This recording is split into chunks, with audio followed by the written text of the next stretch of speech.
there. You can get shot. Yeah. Well, this brings up a certain question that is going to be brought up in California now, since we can no longer try juveniles as adults, right? Which is good. I don't know. Let's see. Depends on how old they are. No, let's say 14. 14, I think you're still a kid. Yeah, you're still a kid at 14. Yeah, but I think when 17, well, that could be called as an adult. But okay, but right now, let's say we got a 14-year-old, we got a 12-year-old, right? Yeah, no. Okay, imagine this. Imagine this 14-year-old and 12-year-old get an AK-47, going to a school, like the guys in, was it Colorado? Yeah, the trench coat. Huh? Yeah, those bozos, right? Yeah. Imagine they go. Imagine they go into a school and they slaughter 10, 15 kids. Yeah, should they get out at 25 years old? No, because that was well planned. Yeah, there's got to be some kind of. Yes, I do believe that kids should not be tried as adults, but I think it has to be a.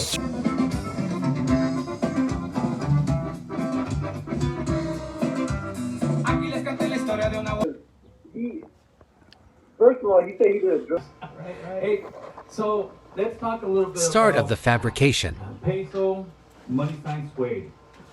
These guys, I hear you got some stuff in the works with them. The young Peso, like Peso's busted right now, right? Hey, Peso's doing a hard time right now. How much time did he get?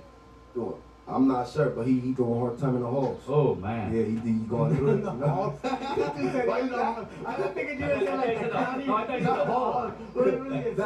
You say I said the hall. He's in the halls. I'm not sure exactly. What. Yeah, I think he's in Central. How old Peso? Then he went from Selmar back to Central. How old Peso? But look, he's 17? I think he's about 17. Oh, man. He's about 17. Hey, but you know what? I'll be honest with you. Day room watching TV. I'll be honest with you. He's bored as hell, homie. I'll be honest with you. Little Peso is the truth. He's the truth. Yeah. I respect Little Peso, like, up here, man. He's the truth. You know what I'm saying? If anything, he's little homie, but he's big homie. I didn't know he was that young. He's little homie, but he's big homie. Like, you know what I'm I didn't saying? realize he was that young either. When you said hard time, I was like, oh man. I'm talking my shit. I'm talking Well, my you know he hard time. Well, you were 16, 17 in there. You know what's up, man. No, think about this. Think about this. As much as money as you touch and fame as you got at that age, he's going through the worst right now. This is the worst. He's used to having the diamonds a lot. I don't even know how many grams of gold on this day. Look, you know what I'm saying? And rocking big stages and flooding the internet with hot music. So he's going crazy. Hopefully, when he gets out, that I'm sure you're a big influence in his life. No doubt, right? No doubt. I am home. Hopefully, you can guide him in the right way, because shit, he needs to guide me. He needs to guide me.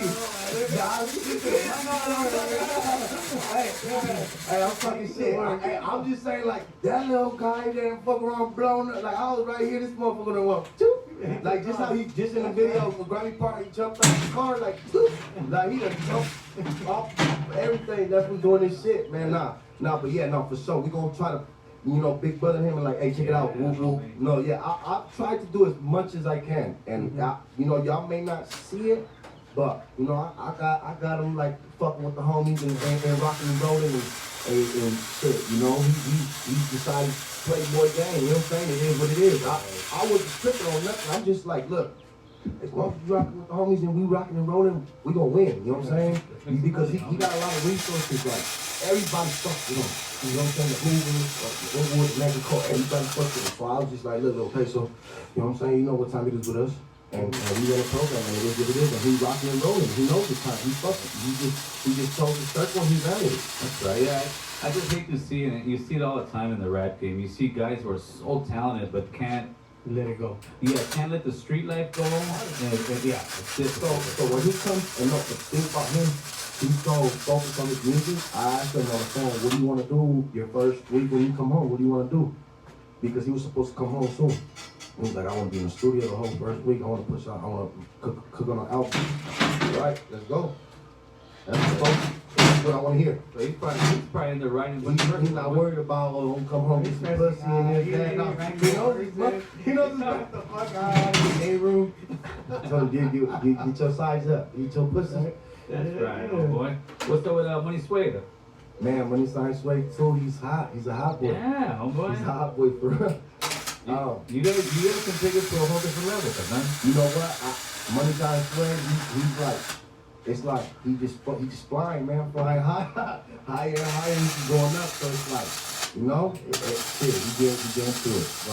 Grammy Records. Okay. That's your record. Yeah, Grammy Records, that's all me. I started it, okay, this is what people don't know. One of my homies from my hood, his name is Grammy. He supported what we did with the music. He would always tell us we gonna blow up, gonna do big. He got shot in the hood, he got shot. And he died. So yeah, for sure. So we put all the homies were like, you know what? We're gonna push a new movement. It's gonna be called Grammy Records. Based off the homies. And we just ran with it. So a lot of people don't know that it's really like an Eastside Paramount record label, like you came from the hood and shit. Mm-hmm. But you know, some people from the city, they know what's up, you know? They know what's up. But we try not to incorporate it too much like the gang shit with the label. We try to make it more like, look, it's just Grimy Records. It's a record label. I got artists from San Bernardino, I got artists from Highland Park, I got artists from everywhere, you know, and we work together just to That's dope, man. And you keep the homies in the picture forever. For sure, no doubt. That's love. It's his legacy. I like that. So, as far as like, because you've had your own, this is why I was going to say this one. You've had your own dealings with like signing maybe contracts that you know weren't the greatest and all that, right? Young guy. And it seems like something you would told him if he's trying to sign to a certain label and to make a deal with.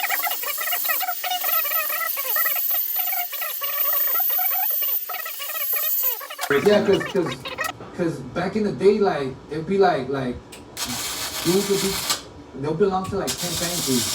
You know what I'm saying? Like they'll be from this one, to AOB, que this, que you know, you'll be from all these factories. NBC is just like a sort of like South Central tagging to just deep. And that was before all the racial stuff really kicked in. Yeah. Because I remember we would ditch school. A lot of them became Florences. Wow, really? You know, like these tank crews, they would just depends. You know, depends what yeah, like anything else. It's just like even different tankers become different gangs at the time. It's like even like I mentioned sleeves. Like I just always seen sleeves up, but like later I find out he was from White Plains. I was like, oh shit, really? Yeah. You know, from the in Hollywood. So I was like, you know, yeah, tagging was around. We had a half pipe that was like famous. It was right there on Vermont and 22nd. De hecho, I don't know if you know Fabian, the actor. Yes, of course. He just came out. He's Mason Street, yeah. So when he came out, he told me, he was like, yeah, what's up with Wedo? Wedo is Veneno. Okay. So he's like, man, I was from Radnor, you know, I used to skate with y'all. And I was like, what? I told him like I was from Radnor. I'm like, where? And he starts telling me all the ramps. So it was like, we had a half rep on 22nd in Vermont.